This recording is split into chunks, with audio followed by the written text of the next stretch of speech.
지난 8월 12일 문화재청은 김구 서명문 태극기와 대니 태극기, 서울 진관사 태극기 이 세 점을 국가지정 문화재보물로 지정 예보를 했는데요. 그래서 오늘은 독립열망의 상징, 역사성 있는 태극기 세 점의 보물 이야기를 취재하기 위해서 출장 왔습니다. 특별히 대전에서도 해당 태극기의 문화재 선정에 있어서 힘써주신 박수희 연구관님도 서울로 출장을 와주셨는데요. 안녕하세요. 네, 안녕하세요. 네, 오늘 바쁘신 시간 내주셔서 출장 와주셔서 너무 감사합니다. 감사합니다. 네, 지난 12일 문화재청은 세 점의 태극기를 보물로 지정 예고했는데요. 이 세 점의 태극기 어떤 이름을 가지고 있어요? 예, 세 점의 태극기는 각각 대니 태극기, 김구 서명문 태극기, 서울 진관사 태극기라는 이름을 가지고 있습니다. 이 이름들이 저는 좀 약간 생소한 것 같아요. 그래서 이 태극기에 대해서 조금 더 설명을 들어봤으면 좋겠는데. 먼저 이번에 지정된 세 점의 태극기 중에서 대니 태극기를 먼저 설명해 드릴게요. 대니 태극기는 지금 우리나라에 있는 태극기 중에서 가장 오래된 태극기입니다. 네, 이 태극기는 19세기 말에 조선의 외교 고문으로 왔었던 대니라는 분이 가지고 계셨던 건데요. 그분이 미국 본국으로 돌아가시면서 1891년에 돌아가셨는데요. 그걸 가지고 가셨습니다. 그거를 후손분들이 가지고 계시다가 1981년에 이것을 국립중앙박물관에 기증을 하면서 우리나라로 다시 돌아오게 됐습니다. 네, 그래서 우리나라에서 가장 오래된 태극기라는 의미가 있고요. 그 다음에는 김구 서명문 태극기입니다. 백범 김구 선생님은 뭐 말씀드리지 않아도 모두가 다 아는 대표적인 우리나라의 독립운동가시죠. 저도 아는 이름이네요. 예, 예.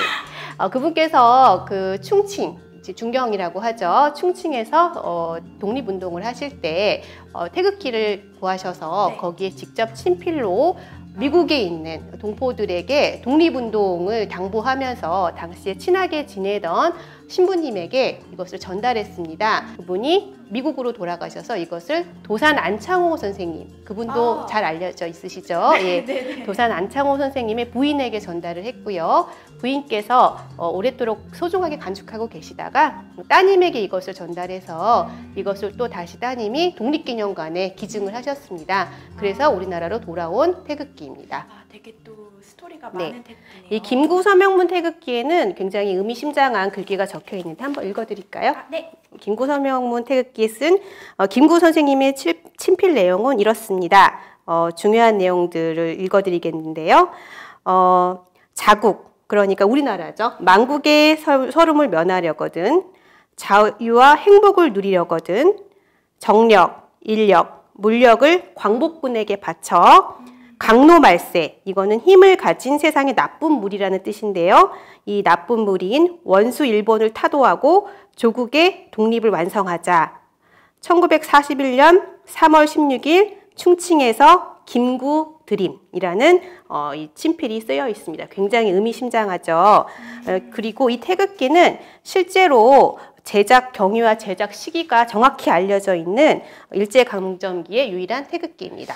이 8.15 광복절 이 시기에 맞춰서 네네. 이런 태극기들이 다 보물 지정 예고가 된 거에는 이런 사연들이 있군요. 예, 그리고 마지막으로 서울 진관사 태극기가 있습니다. 네, 많이 들어본 태극기 이름이네요. 이 태극기는 발견 경위가 굉장히 독특해서 발견 당시에도 언론에 많이 알려졌는데요.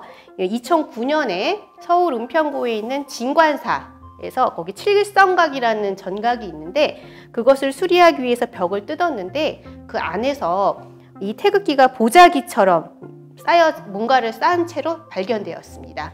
이 태극기는 알고 보니까 당시에 백초월 스님이라는 분이 진관사에 승려셨는데 그분과 관계된 특히 당시 1919년에 3.1운동에서부터 대한민국 임시정부의 수립과 관련된 독립운동 관련 자료가 다 같이 나와서 굉장히 의미가 깊었고요. 그리고 이 태극기는 그 형태가 굉장히 독특합니다. 진관사 태극기는 다른 태극기와는 달리 일장기 위에 그려졌습니다. 여러분들 아시겠지만 일장기는 안에가 빨갛기 때문에 동그란 원이 그려져 있기 때문에 그 위에다가 먹물을 사용을 하면 태극기로 만들 수 있습니다. 아, 되게 의미가 깊은 태극기네요. 어찌 보면 정말 소중한 태극기들이고 이 모든 태극기의 하늘 정신의 상징이라고 볼 수 있는데요. 생각해보면 저는 이런 태극기들이 다 보물로 이제 관리가 되고 이제 뭐 이렇게 되어 있을 거라고 생각을 했는데 2021년 이제서야 이제 보물로 지정 예고가 된 이유는 무엇일까요? 예, 원래 사실은 이제 근대 시기에 제작된, 그러니까 이제 조선 이후 시기에 제작된 그 문화재들은 문화재청에서 국가 등록문화재라는 제도를 만들어서 이미 이제 다 등록을 해서 관리를 하고 있었습니다. 이번에 보물로 지정된 3점의 일제강점기의 태극기들은 역시 그 등록문화재로 등록이 되어서 관리가 되고 있었습니다. 그렇지만 이런 근대기에 제작된 문화재 중에서도 가치가 큰 것들은 보물로 이렇게 지정을 해서 또 우리 국민 여러분께 널리 알릴 필요가 있다는 의견들이 많이 있어서 문화재청에서 최근에 이제 근대 등록문화재들을 위주로 또 특히 국가적으로 매우 의미가 크고 상징적인 것들을 지정을 하자라고 해서 2년 정도 우리가 연구 조사를 했고요. 그래서 작년에는 한글 관련 문화재 2건을 보물로 지정했습니다. 잘 아시는 말모이 원고, 조선말 큰사전을 작년에 국가지정문화재 보물로 지정을 했고, 올해는 이제 저희 국민들 가슴에 누구나 하나씩 품고 있는 태극기, 태극기 중에서 문화재적 가치가 가장 뛰어난 이번에 지정된 3건의 태극기를 보물로 지정하게 된 것입니다. 이제 근대 문화재들이 이렇게 지정이 됐으니 앞으로 순차적으로 이런 근대 등록 문화재들이 많이 지정이 예고가 될 예정이겠네요. 네, 그거는 이제 앞으로 좀 더 검토해 보겠습니다. 네!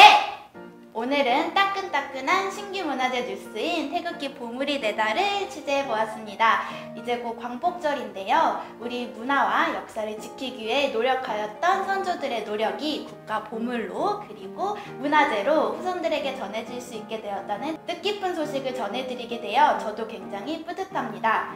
다시금 태극기에 담긴 애국정신을 생각하면서 광복절에 태극기를 집집마다 개양해보는 것도 의미가 있을 것 같습니다. 문화재에 관심을 가져주시는 모든 분들을 위해 문화유산 채널의 과거 출장은 계속됩니다. 유튜브 좋아요, 구독, 알림 설정은 출장 직원의 따뜻한 격려가 됩니다. 앞으로도 문화유산 채널 콘텐츠 많이 봐주시고요. 최신 문화재 뉴스에 대해서 궁금한 점이 있으시다면 영상 아래에 댓글 남겨주세요. 저는 이제 퇴근하겠습니다. 안녕!